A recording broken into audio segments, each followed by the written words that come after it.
On this solemn day, January 12th, 2018, marking the 8th anniversary of the earthquake that ravaged my home country of Haiti, I'd like to respond to the assaults of strong language lobbed by the racist coward sitting in the White House against Haiti, El Salvador, and unspecified countries in Africa by sharing some strong language of my own. To be clear, I'm referring to the 45th President of these United States because, sadly, racist coward fits so many people occupying that space at the moment, it's important to be specific. I wish that this revival of my Mother Meets Scholar video blog was being prompted by happier circumstances, but sadly, happy circumstances, at least when it comes to the news cycle, have been increasingly rare in the 31 months since one Donald J. Trump first announced his bid for the presidency, which no one on earth, including him evidently, took seriously, to the present day, when the majority of Earth's residents still wake up daily in disbelief that the most pompous, vulgar, uncreative schoolyard bully occupies the highest office in the United States of America. This video blog is an offering for parents out there who find themselves grappling with how to talk about hard things with their kids, who find themselves having a hard time walking that line between the intellectual, the professional teacher, and the professional everyday teacher and steward of young minds and hearts. So this is my reflection specifically on the comments about shithole countries. Finding the words to describe the pain, disgust, and wrath I still feel upon hearing my beloved Haiti, really any country, categorized as a shithole is both difficult and easy, and while one might expect a professor to put her thoughts in writing, I'm opting to share my written thoughts out loud because I want those of you listening to see me. I want you to see the human being responsible for these words, and I want you to hear my voice. The voice of a scholar and teacher, yes, but also the voice of a daughter, a wife, a mother, and a friend. Scholars write, but as a mother scholar and as a daughter scholar, I speak. For my children and for my mother, who were shocked and hurt and left feeling powerless yet compelled to action, I speak. You upset my kids and my mama? Now we have a problem. The book of Luke in the New Testament says that it is out of the abundance of the heart that the mouth speaks, and so I speak. That same passage in Luke 6 begins, "The good person out of the good treasure of the heart produces good, and the evil person out of evil treasure produces evil." So bear that also in mind when it comes to the words that regularly spew from the mouth and Twitter feed of the president. So I'm an immigrant from Haiti. Though I was born in Spain, both my parents are Haitian. I moved to the United States at the age of 10 to join my mother, who had been living in this country already for many years. I, like every single American who is not a member of one of the First Nations, or the people some call Native American Indians, I am a result of the chain migration pattern that has become one of 45's recent shorthand ways of signaling that people who are not welcome here. And yet I'm fluent in 4 languages and have a working knowledge of 4 others. This is mostly a credit to being from Haiti, where being bilingual or multilingual is quite normal.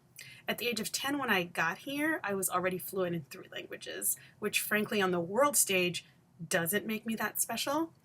But the fact that I only picked up fluency in 1 more language after moving here, I think, speaks to the undervaluation of multilingualism in this country, where it's seen as elitist at best and a threat to some imagined American identity at worst. I was 26 years old when I got my PhD from the University of North Carolina at Greensboro and moved to Boston for a postdoctoral fellowship at the Harvard Graduate School of Education.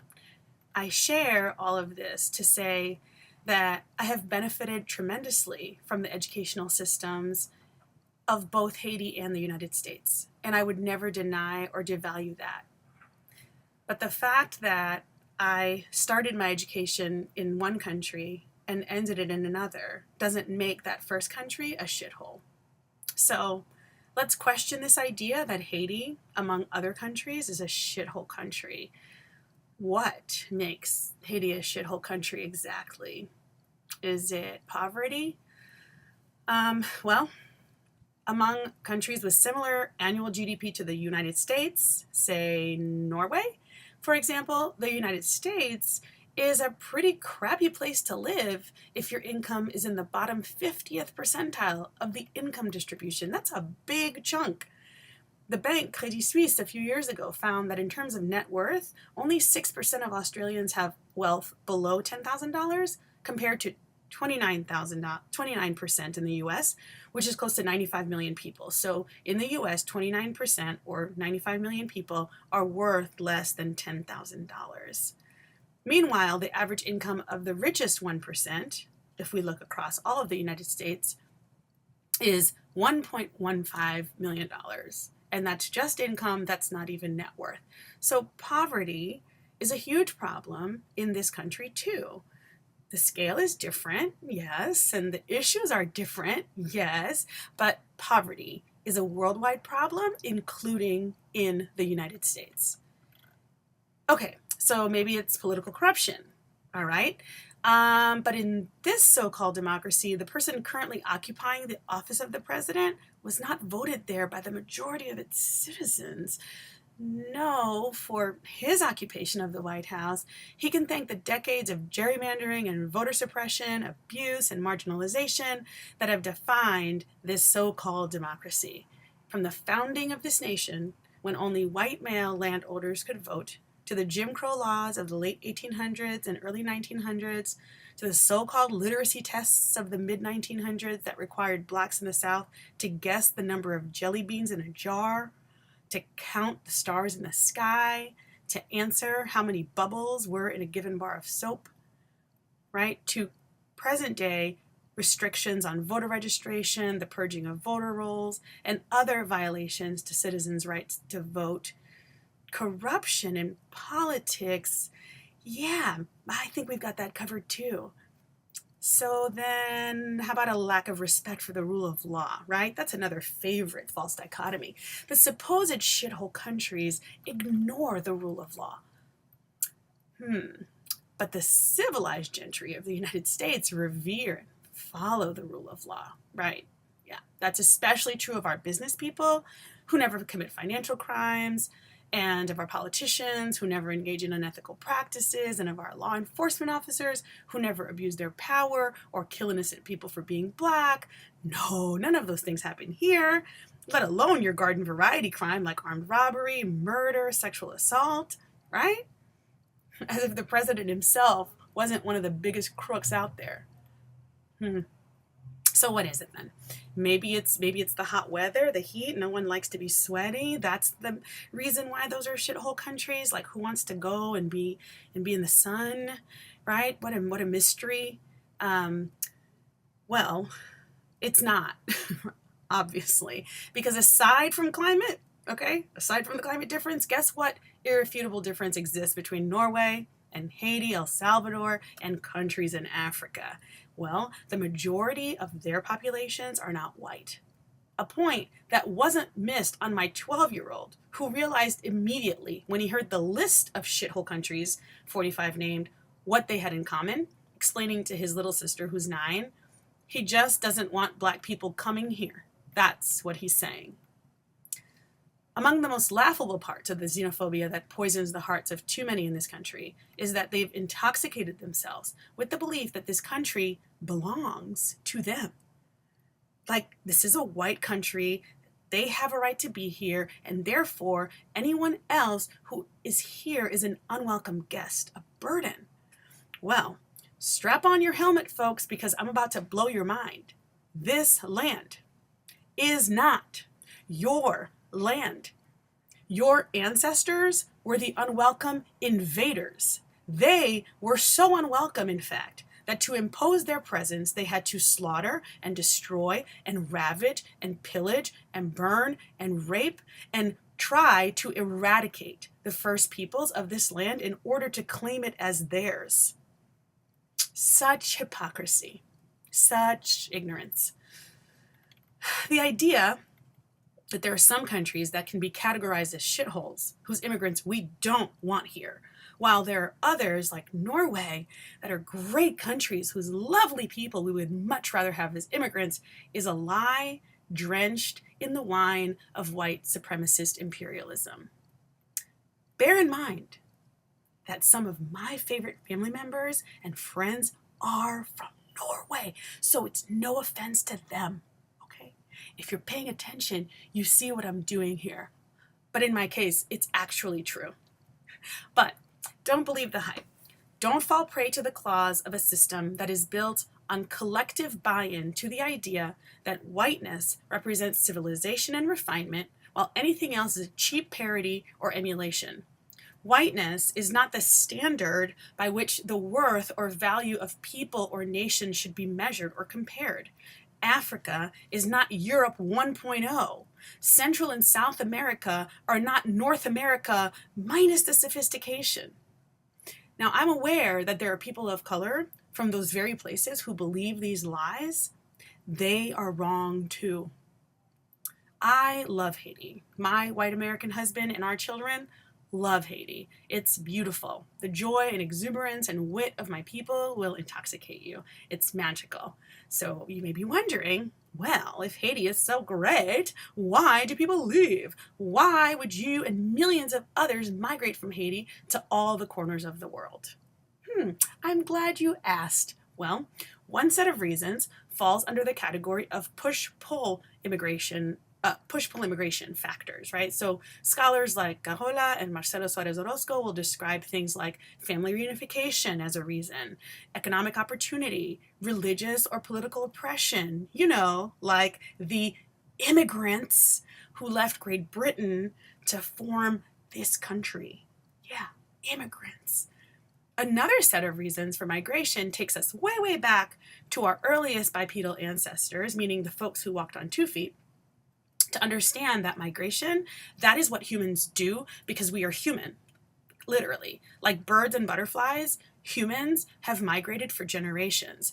Scholars have explored this wanderlust that is such a quintessential characteristic of human nature and suggested lots of different theories to explain it. But whether we're thinking about the early people who moved to find food or because of changing climates in their environments, the fact remains that humans move. Humans seek opportunity. Most of my relatives left Haiti because of political oppression. Many of my relatives left Haiti to study in other countries. Is this because they couldn't study in Haiti? No. 2 of my uncles and 1 of my aunts went to medical school in Haiti.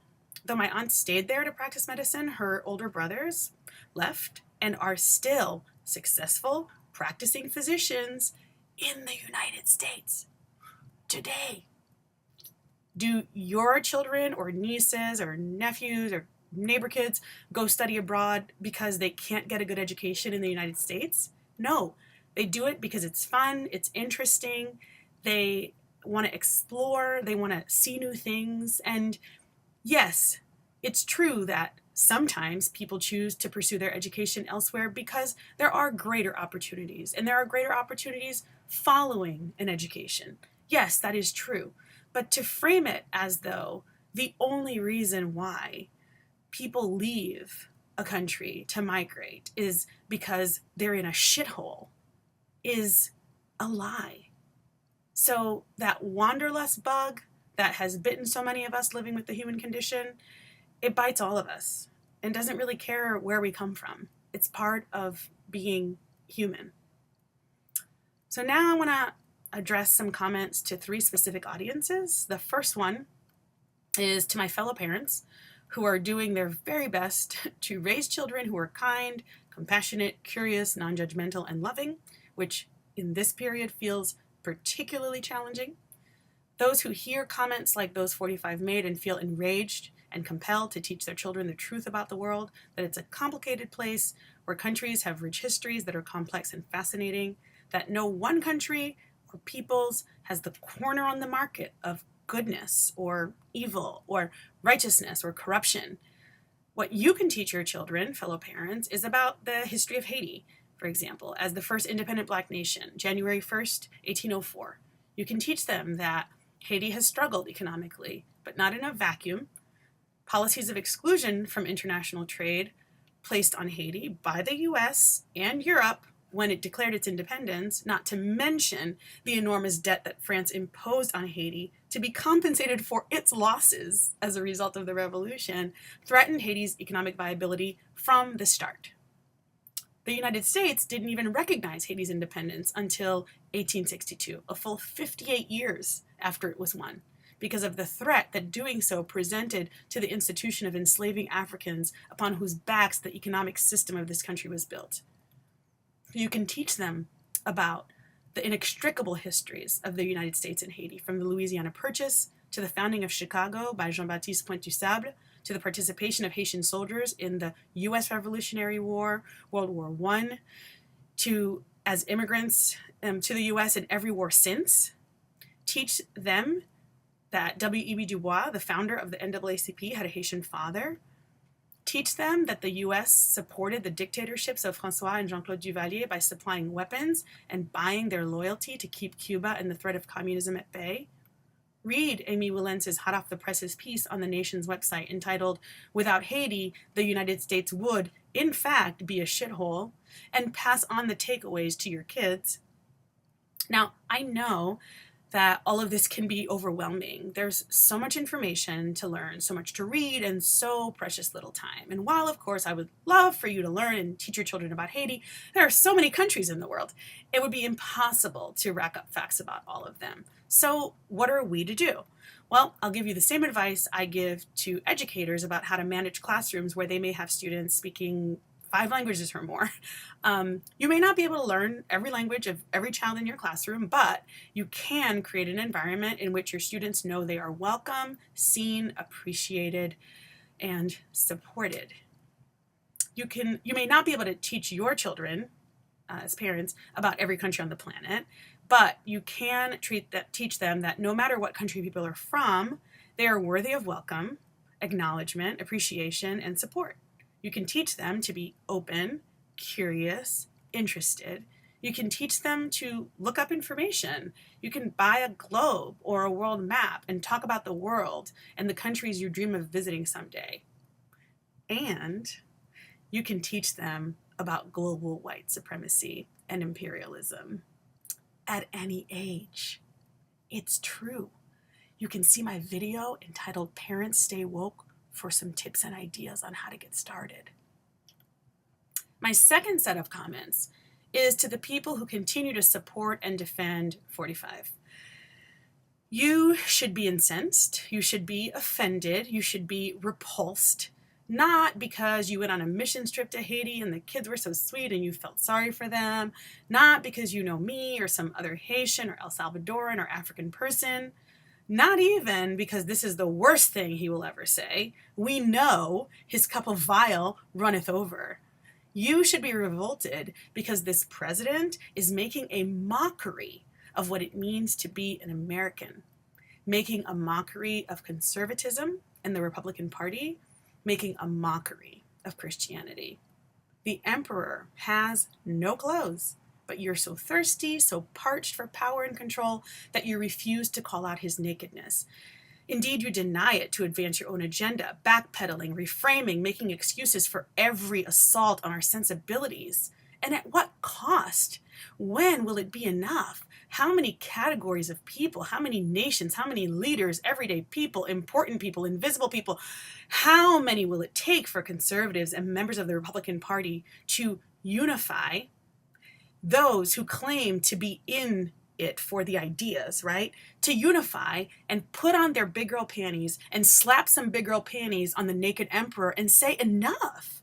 Denounce him, but don't just denounce him from the sidelines. Demand his removal. Demand his impeachment. Demand that he be called to account for his abusive words and actions, his disrespect for the office and the Constitution, his use of the office of the presidency as a platform for the growth of his personal wealth and the enlargement of his oversized ego.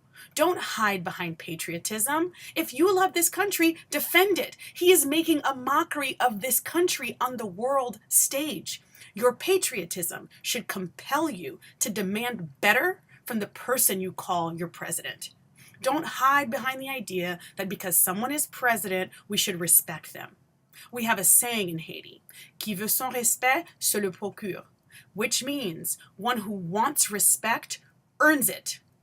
Donald Trump has not earned our respect. Demand better for that office. Finally, I address myself to Donald Trump himself, and my message is simple. Keep Haiti's name out of your mouth. A few weeks ago, you casually dropped that all Haitians have AIDS. Now you call Haiti a shithole country. The next thing I want to hear you say about Haiti is nothing. Just leave us alone.